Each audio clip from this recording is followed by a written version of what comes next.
A heavy influence on next week's election could be young people. KCTV5's Nathan Vickers is in the studio with us today. And Nathan, a lot of young voters are taking a very big interest in this election.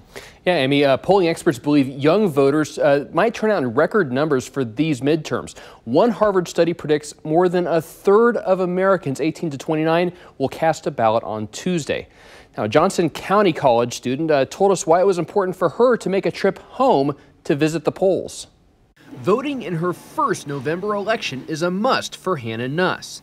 She's a sophomore at Drake University in Iowa and planned to mail in an absentee ballot. Just really going through all the steps because I really wanted to make sure that my vote was heard. Last week, a voicemail from the Johnson County Election Office told her there was a problem with her absentee registration. But Nuss wouldn't let the mix-up or her college workload keep her from voting. I have 2 exams next week. I have an essay due Sunday night. Nuss doesn't have a car either. She hitched a ride with a friend to her home in Johnson County. If it wasn't for the kindness of people I knew, my vote wouldn't be counted. It took a 3-hour road trip. The drive from Iowa is just flat and boring and straight shot. But she made it to her polling place. I had my ID triple checked. I had my ballot with me and I went to the line and I was like, anything you need, I have it all here. Please let me vote.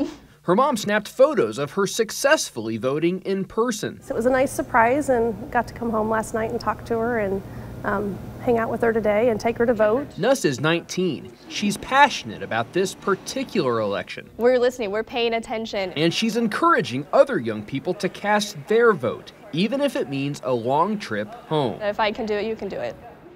Well, Nuss says the most important election issue to her is education funding. We're working to find out more about the mix-up with her absentee ballot, and we'll keep you updated on this story. Live in the studio, Nathan Vickers, KCTV5 News.